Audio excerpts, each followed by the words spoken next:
Hello, everyone, and welcome to a new episode of The Legend of Zelda: The Wind Waker. Oh, what a beautiful game! I look out into the sky and see the sun and the water, and it's beautiful. I'm Joe. This is Wind Waker Unflooded. I on this channel, just so y'all know, I do a 3D modeling project where I am reimagining the world of the Wind Waker, if we could have seen below the surface of the ocean. And because of course if you played this game before, you know that the islands of the Great Sea are actually the mountaintops of Hyrule, but we don't get to fully explore Hyrule in the game. Y'all know the spiel. I'm working on this 3D modeling project, trying to figure out how Hyrule would look below the surface, and I just haven't played the game in a while. And so this is an excuse to replay the game, refresh my knowledge, so that I can work on my fan project with knowledge and wisdom, and maybe courage and power as well. Oh man, the Wind's Requiem. So this is what the game is all about. Now we are the Wind Waker. Ah, that's a mighty nice breeze. Oh, the name's Zephos. I'm the god of winds. So you're the new Wind Waker, are you? Great for a beginner. You've got a nice wind sense about you. I like you, kid. Oh, that tune you just picked up? Well, it gives you control over the direction the wind blows. Depending on how it's used, a wind can be a good thing or a very bad thing. You want an example of it being a bad thing? Then you should see my brother. It saddens me to say that my brother Cyclops is miffed about his monument here being broken, and now he spends his time creating cyclones to torment people with. Oh, so if you encounter any cyclones at sea, chastise my brother for me, will you? And that is my request for you. No! Excuse me. All right, that's enough of that. If you want any voice acting for your projects, feel free to hit me up. I would love to do different voices. I legit have some Fiverr gigs made where if you want to hire me as your voice actor, I'll do it, man. I can do so many impressions. Hire me to be your voice actor. It would seem that Ganon sent those monsters to this place, but that would mean there was no time to lose. We must depart at once for the place where the next pearl sleeps. We sail to the south. Well, let's go. Let's stop wasting time. Oh, I guess I have to make sure the wind's pointing south. Hey, unfortunately, we cannot depart until the wind blows to the south. It would be a fatal mistake to set sail under an unstable breeze. I've heard legends that tell of a wind god who once resided on this island. Have you heard nothing of him? Bro, I saw him seconds ago. Mere moments have passed since I myself have seen this wind god. Anyway. Alright, let's go south. Is there anything we want to do before we go south? How many rupees do I have? 96. Is that enough? I guess we can go ahead and do this thing, right? Maybe I don't have enough. Do I need arrows for this? Excuse me. Let's blow up this boulder. Excuse me. I forget. It's been so long. So here I obviously don't have a long range item to use yet. So yeah, I don't think I can do anything else here. So anyway, yeah, I mean let's sail the south. Let's stop wasting time. Let's get out of here. Whee! Excuse me. Excuse me. Y'all, I don't know if y'all know that I enjoy this game. I'm having fun already and I haven't even done anything yet. That's the magic of The Legend of Zelda: The Wind Waker. Oh, and we're on the sea. Let's go. Okay, I guess we're not sailing too fast yet. Hoy, hold it right there, small fry. Do I sound like Zephos to you? What a coincidence. I don't know where you got your mitts on that sea chart you got there, but it looks to me like it's pretty much got nothing but seas drawn on it. It's pathetic. In fact, it's almost an insult to call that thing a sea chart, if you ask me. What's the matter, small fry? I'm just trying to be nice here. I'm telling you that you've got a problem. And you do. Don't give me that stupefied look. It makes you look like you ought to be in diapers. Just listen, okay? I'm here to teach you what I know about this island, so open up your sea chart and make it snappy. Excuse me. Sorry y'all had to hear that. But I love his that he does. I love this guy. Hey, yo. I love the silhouette of Dragon Roost. To me, as a kid, it always looked like the Chick-fil-A logo. Y'all know what I'm talking about. Like, it doesn't, but you know what I'm talking about. There's a real peculiar cave towards the backside of this here Dragon Roost Island. Yeah, real peculiar, but I doubt you'll ever get there to see it, small fry, unless you manage to sprout wings and fly, that is. 'Cause you won't be getting there otherwise. That's all I can teach you, small fry, but I will do this for you since I'm feeling so generous. I'll send word to all my brethren living near the islands of the Great Sea. Good bunch of fish. I love that line. Good bunch of fish. If you see a fish leaping out of the water when you sail near an island, sail up to it and spread bait out on the water surface. Trust me, this is good advice, Fry. See, the baiting process, bro, I know about the baiting process. Yeah, King of Red Lions over here is like, hey, bro, you done yet? Oh, you there? You take care of the rest. All right, let's get out of here. That's enough of that. I'm going to stop wasting y'all's time. We have sailing to do. We're out on the open oceans, boys. Oh, I'm so excited. I just love this game. And I don't know, man, like there's so many reasons, right? Like I'm deeply nostalgic for this. This is one of the first games I remember playing. You know, it may be the first game that I ever played. I don't know for that for sure. I don't remember. But it may be. So it is deeply nostalgic, but it's a great game. It's a work of art. It's beautiful. You know, its art is beautiful. Its message is beautiful. Its music is beautiful. So much about it is just pure beauty to me. And just every time I look at it, it doesn't age a day, right? And there's things where like the Zelda series has progressed from here, obviously. And there's things that that this game does that were either continued or iterated upon successfully, either in the next game or in future games, right? Like Twilight Princess, I think it's interesting, right? Because Twilight Princess really is a direct sequel to Wind Waker in a way that like I think a lot of people maybe don't give it credit for. But that's what it really is. Like Twilight Princess is a Wind Waker sequel as a game, right? When it comes to the mechanics, even though you know the story is different and the world is different and the art style is different. You know, if you look at the mechanics, there's so much that carries over. Because I guess like these are games, right? Like Zelda is a series where the art form, the medium, is game design, and story is a part of that. And I think Zelda, at its best, weaves together story and gameplay, where everything works together.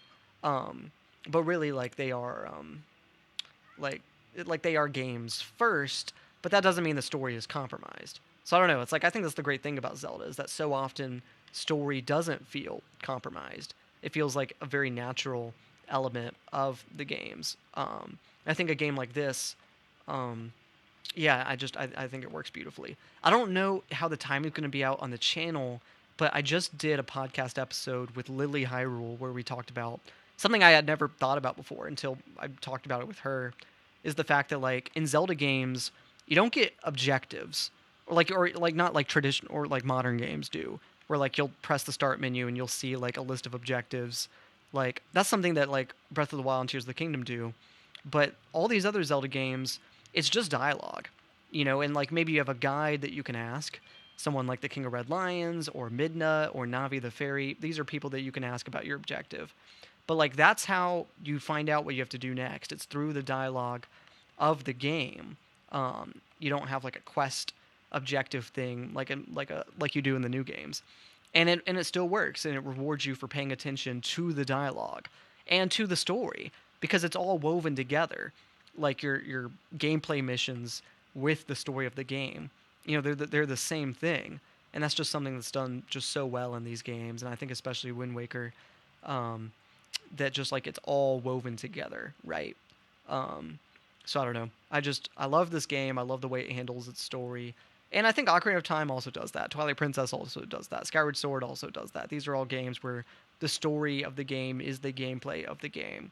And that's just, it's not true anymore for some of these newer Zelda games. And I don't know, maybe I've talked about this enough already, but just, it does like frustrate me that like, I love the story and cinematics of these new Zelda games, of Tears of the Kingdom and Breath of the Wild. They're so cinematic. I love the voice acting. I love the music. There's so much I love about the execution of it. I love the writing even.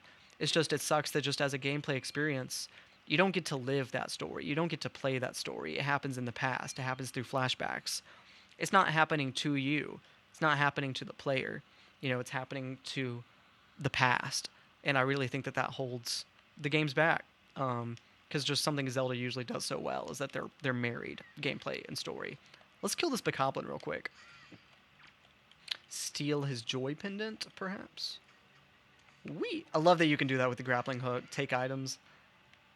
Anyway, do you drop anything else? Let's enter the submarine real quick.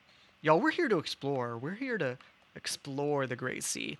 I know there's people that have asked before if this is like a 100% playthrough. The goal of this is just to refamiliarize myself with the world and the contents of the overworld so that I can make informed creative decisions for Wind Waker Unflooded. That is the goal of this playthrough. So I'm not necessarily going to be 100%ing it completely. I'm going to be trying to do like a good bit of the content. But my goal is not to get every heart piece or every Nintendo Gallery figurine or anything like that, you know? This is just, you know, it's mainly, I don't know, like, it's casual, but it may, you know, I may do a little more than casual, relatively. What is that symbol on the walls? This could be good to know. Because is it supposed to be a specific thing? I mean, it's symmetrical, right? But it almost looks like a ram. I don't know if that's too abstract, if I'm reading too much into it. Empty bottle, let's go! Let's go! I knew it was fate that I went into this submarine. I forgot that was the reward of this place. I'm sorry, guys. I haven't played this game in a second. So yeah, that's going to be really helpful. I already have 2 bottles. Huge. Huge if true, and it's true. All right, let's get out of here. Let's check out this next platform and see what's in it. Because that's the thing, right? Is like this game is like I know so much of it so well. I go into a dungeon. I remember all the answers to the puzzles. That doesn't surprise me. But there are things that do surprise me. Like this is a game I know so intimately. But like I don't know the contents of every chest. I don't know where the pieces of heart even are, some of them, right? Like that's not the kind of thing I have in my memory. And so I don't know, I want to get more into like, you know, there are randomizers of the game. I think that would teach me, or, you know, even speedrunning the game would teach me a little bit more just about like, you know, that would give me a more intimate knowledge of the mechanics. Because I guess like part of why I do Wind Waker Unflooded, like, and I've talked before about like why I do that fan project. And it is just because the game itself sets up this world that we never get to see that I want to see. But it's also just to have a reason. I love this game, and I want a reason just to get to know it even better, just to really study it and have a reason to get into it. And so I don't know, like speedrunning, like that's never been something that I've been interested in, but I would love a reason to just, you know, to get to know this game even more.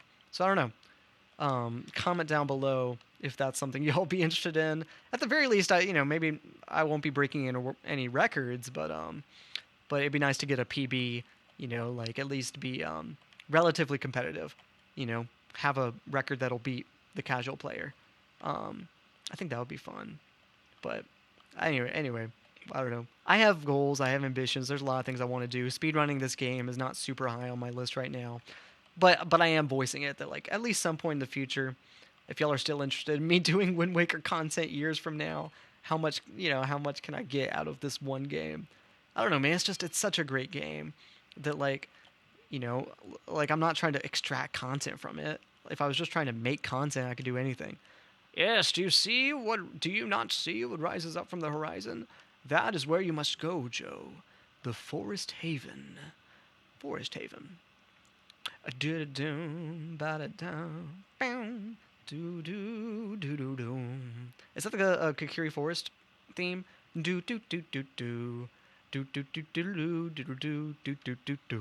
I think that's the same thing, yeah. It may appear as though this is but a great tree rising far above the ocean's surface, but it is a sacred place. It is inside this grotto that you will find the spirit of the earth, the great Deku tree.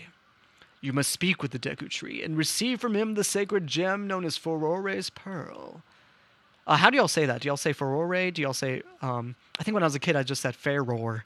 You know, like a southern kid, right? You know, Fairroar's Pearl. I fear that Ganon's vile hand may have already reached the most sacred of sanctuaries. This most sacred. Go forth with caution. Excuse me. Beetle, what are you doing here, man? Let's check you out real quick. Oh, thank you as always. I appreciate your business. If you have anything you want to sell, show it to me. I don't need a holy pair, but I could use some extra bait. Oh, I don't. I'm already at full capacity. I could have sworn I used some in the last episode. I guess maybe I already corrected for that. Interesting. I could have sworn. I could have sworn. Excuse me. This is the first episode, so I did like I think 4 episodes back to back in my last recording session. This is the first episode like of a new recording session for gameplay. So I apologize if there's anything that is redundant. But oh, I love this grass texture too. I wanted to point this out. I wonder. Oh no, that's not from the grass texture. So there's the grass texture, and then there's the rock texture.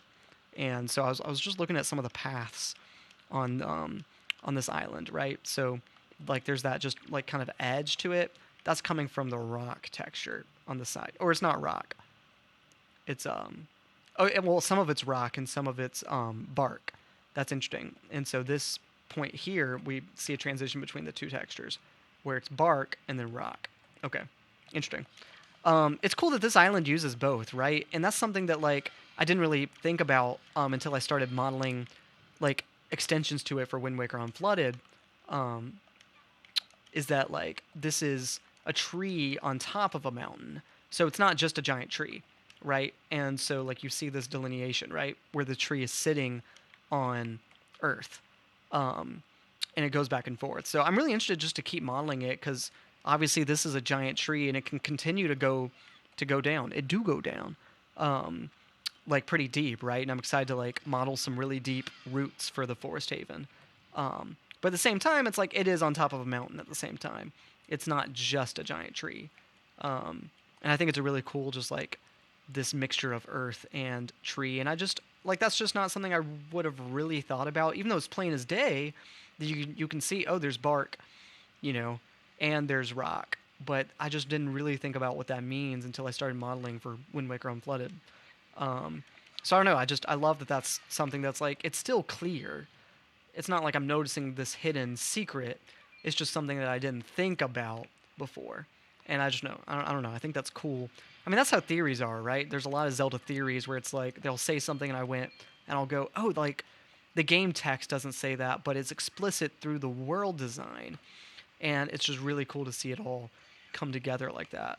I don't know. I love theories, and that's something where like I don't know. Like I think there's an alternate universe where I made theory videos, but there's a lot of stuff that's already been talked about. And like I could do Wind Waker theories, but I don't have much new to say really about it. But yeah, welcome to the interior of the Forest Haven. Oh man, there it is. The Great Deku Tree. I love these fireflies too. It's so atmospheric, man. I mean, this game is like, that's something that this game does, man, I think maybe better than any other one in the Zelda series. And there's others that get close, right? Ocarina of Time and Twilight Princess have great atmospheres. But Wind Waker, you know, and it's cartoonish, and I think this helps it, right? Is that like, it's able to communicate its atmosphere with, you know, with simplicity. But it's still effective, and it's still immersive. This is a game that's still immersive, even if it's not realistic. I think that's interesting, right? Because I think a lot of games that try to be immersive strive for realism, but things don't have to be realistic to be immersive. I think about this with movies all the time, right? We talk about the suspension of disbelief, and you can watch a fantasy movie and still feel immersed. You know, you understand that the rules of the world are different. You understand that, you know that, but yet you're still immersed, and yeah, like because it still has its own rules, right? And Wind Waker is a game that still takes itself seriously. And that's why, like, whenever like people are like arguing about Star Wars, and someone says, "Well, hey, come on, guys, it's just a fantasy movie about space wizards, right?" And then, but it's like, well, the story takes itself seriously, right? And it asks the viewer to as well, and it rewards you for taking itself seriously. So, you know, Star Wars, just for example, like that's just a movie franchise that like it has lore.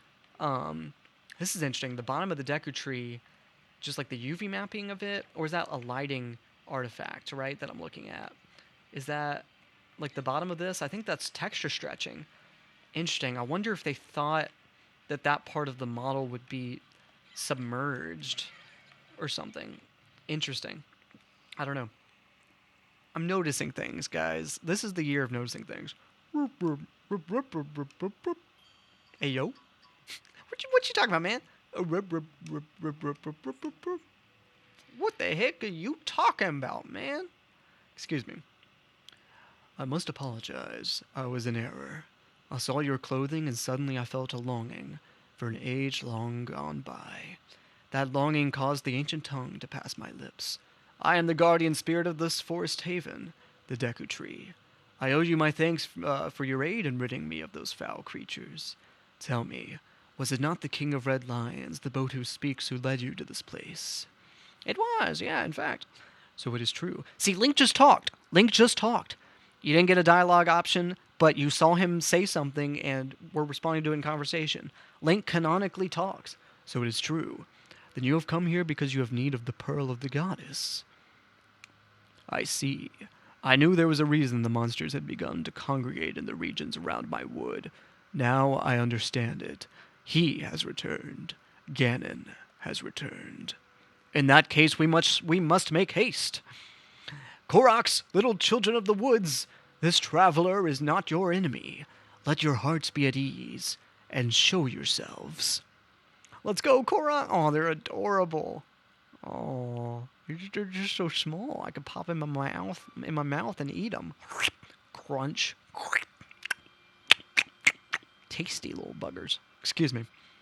What do you call yourself? Excuse me, is this the Koroks talking? What do you call yourself? Joe? Well then, Joe. Or no, this is the Deku tree talking. These are the Koroks, the spirits of the forest. Once upon a time, long ago, the Koroks took on human forms. But when they came to live on the sea, they took these shapes. This confirms, if y'all want to know the lore, they didn't become Koroks until after the flood. In-game text, baby. Now they fear people, but to me they will ever be my cherished little children. As it happens, you have come just in time for a ceremony that the Koroks hold but once every year. It is about to begin. I shall grant the pearl to you once their ceremony is complete. I must apologize for the brief delay, but if the ceremony is not completed soon, an ill fate could befall us. I love this, right? So, like, the Deku tree is trying to spread his seed across the land, right, in order to regrow the forests. And we're seeing that ceremony where the seeds are, will be taken across the world. We're not a great Deku tree. Something terrible has happened. It is Makar. I used to say Macker. And, Macker is always late. But I think Makar is right. You and Makar are always late. No, it's not that, oh great Deku tree. Makar fell into the Forbidden Woods. What? The Forbidden Woods? I told him to be careful, but still Makar flew above the Forbidden Woods, and as he drew closer to it... Foolish little Makar. Joe, you have heard all this? The Forbidden Woods are right beside the hallowed island of our forest haven. Those woods, the whole region, is a vile place that is home to evil beasts. Interesting. It already is, it seems, before Ganon's forces arrived. And now it seems they have taken a child of the forest named Makar. Your presence here is no mistake, I deem. The King of Red Lions likely expects great deeds of you. It is why he brought you here. I'm sorry to ask this of you, but can you go rescue young Makar for me? I think this is interesting, right? Because, we're told in the game that our objective is to get the pearls, but, the Tower of the Gods itself, right, which the pearls activate, it is a test of your heroism.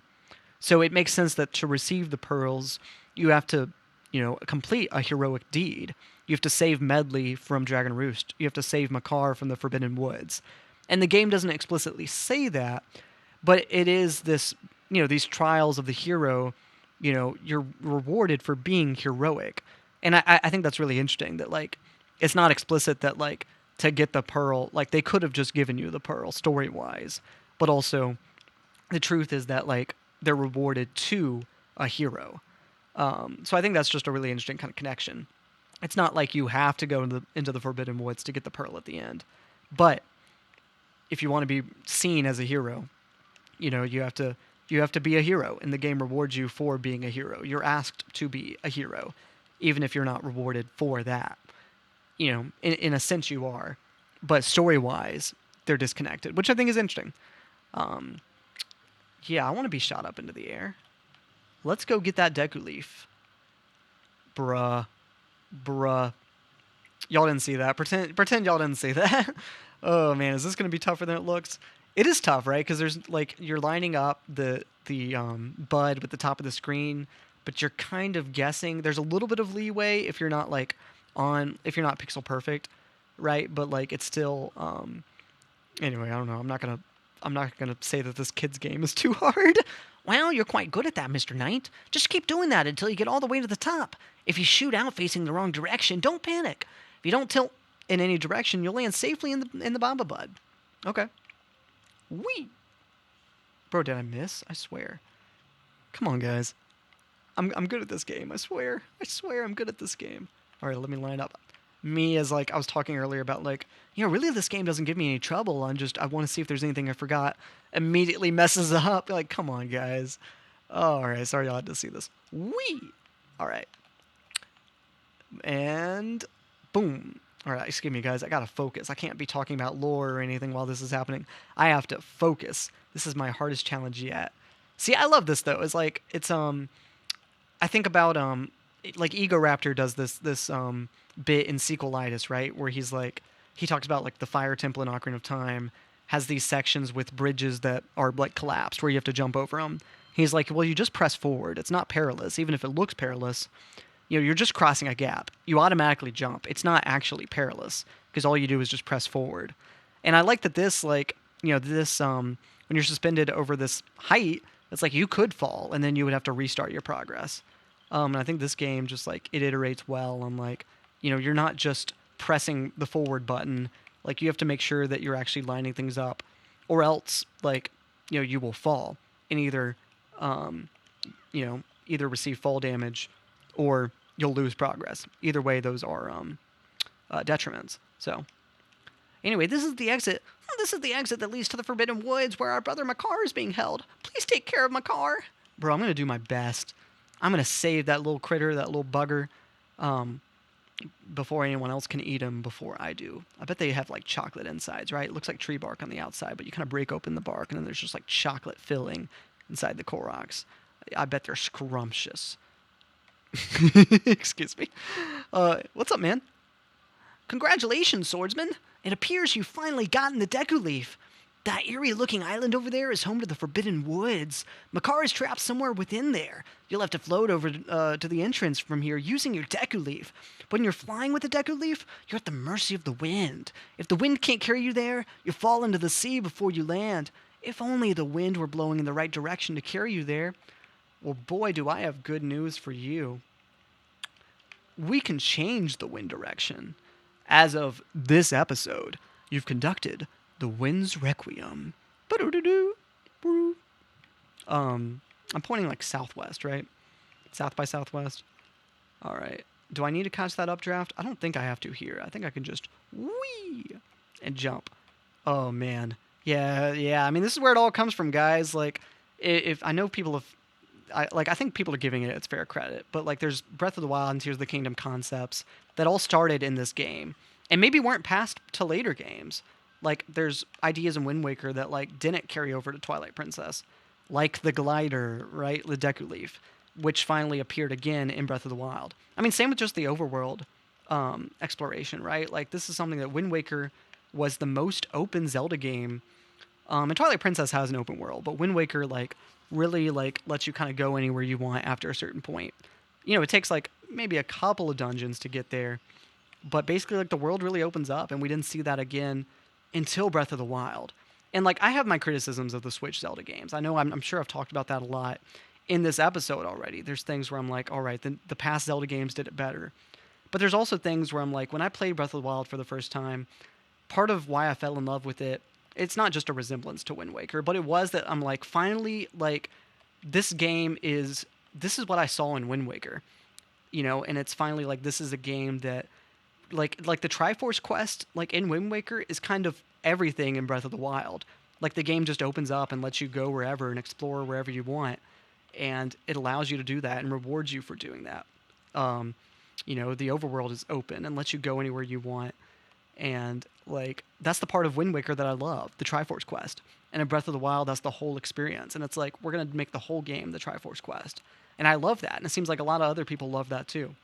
So I think it's interesting that people complain about the Triforce quest. I love it, but that's a different episode. For now, I think let's wrap it up. And next episode we'll start on the Forbidden Woods.